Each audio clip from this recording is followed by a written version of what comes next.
So the Switch 2 has been predicted to be announced this month in January. A trailer should launch for it, at least a teaser trailer, and even if that wasn't the original plan, it seems like Nintendo's hand might be forced here. They might have to release the trailer at this point because everything about this console has leaked. The motherboard, the Joy-Cons themselves, new technology, it's basically all here already. And if Nintendo Switch 2 does have a secret and a unique gimmick that Nintendo are hiding, they might not be able to hide it for much longer, because apparently everyone just has an inside person at this point. Apparently some engineers at Nintendo are the source of the biggest leak of the console so far, and so everything we're seeing is straight from Nintendo themselves.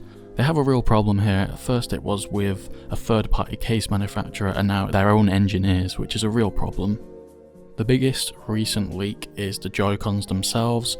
Again, someone at Nintendo has leaked them. Other people are able to make 3D replicas of the Joy-Cons based on these leaks. Apart from the obvious, I feel like we all know at this point they're going to be magnetic. They have some sort of new sensor to them, and people are wondering, is this the gimmick of the console? Is this what that new C button is tied to? And it appears so. I don't imagine it could be anything else. I think it makes perfect sense that the new gimmick is in the Joy-Cons, and well, what is it? Well, apparently, combined with the fact that the motherboard has now been leaked apparently, and the Joy-Cons themselves, people have put the two pieces together, and there's a lot of rumours going around that the Joy-Con is going to be able to be used as a mouse, of all things. I don't know why, I don't know how that's going to come into play. When I think of this, it sounds crazy, but Nintendo is crazy. I mean, they put out Labo. Maybe they just want to get real experimental with this console, whether it means good or bad for, profit.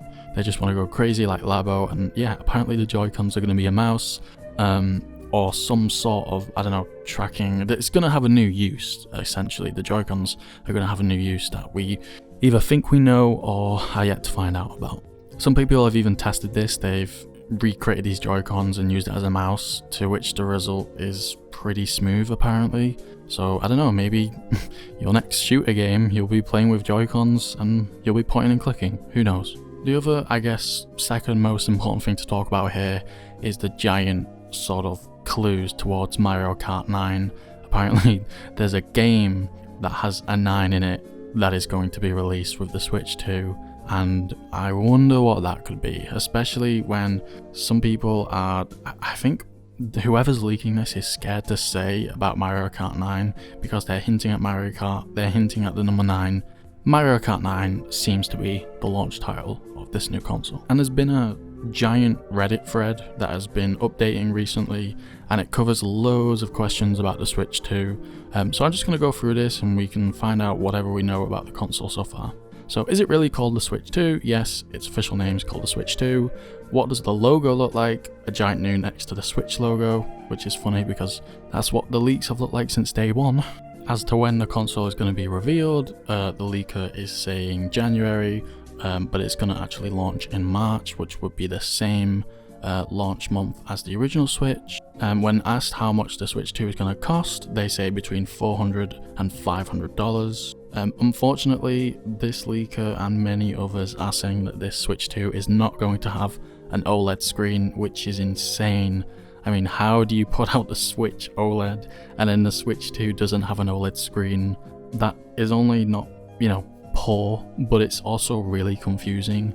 How the hell are you going to say your newest console isn't technically as good as an older console? That's just going to be really confusing to people buying this thing.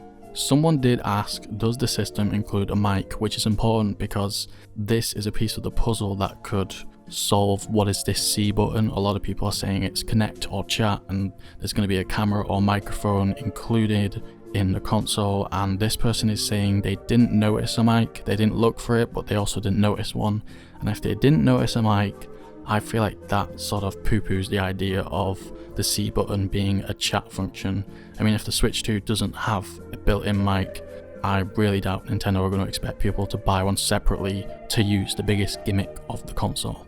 And someone has asked about the top of the Joy-Cons and is there a gimmick involved, and they say there is a special new orientation you can use the Joy-Cons with, unlike before. So again, this is where people are rumouring that this is going to be the mouse functionality of the Joy-Con. it's a bit of a stretch in my opinion, but then again I think me and a lot of other people just can't think of what else that would be. When asked if the dock has a fan, they hint towards the fact that it does or might do, which is great because I remember when the Switch first released, or if your Switch is really old like mine, the dock will like melt your console sometimes. The Switch 2's plastic is pretty cheap, and after years of withstanding heat, it does tend to corrode. I mean, my Joy-Cons don't even fit in properly anymore. The game case is always open, you can't shut it properly. And I remember when the Switch first came out, there was a lot of complaints of this is a separate issue, but the screen actually scratching when sliding into the dock. So hopefully the dock this time has a lot, more ergonomics involved and planned. And hopefully, especially with magnetic Joy-Cons, we can't easily break this thing. And the biggest thing that I've seen from this leaker is the fact that they say they can't turn the console on and they can't play games on it, which is, in my opinion, exciting. I really don't want this whole console to leak anymore, to be honest. I just want to see it in the flesh on the day of release of the trailer. I want some surprises to be kept. I want to be blown away, and I think the leaker is telling the truth here. It's not that they're hiding a fake leak. I think honestly, if they did have, or the capability to turn this thing on, I think that we would have already seen it. But that being said, I think we're very close to that. If it's true and an engineer at Nintendo is the source of most of these leaks, then they are very close to turning it on, and I think Nintendo are going to worry about that. I really think that all these leaks are really going to push Nintendo to release at least a trailer or reveal a lot sooner than they might have planned before. Although, like I say, that original month planned is this month, January, so we could see the Switch 2 being revealed in a trailer any day now, and I'm really excited. So let me know what you guys think about these Switch leaks. Did they excite you? Did they just confuse you? Let me know in the comments below. Thanks for watching and subscribe.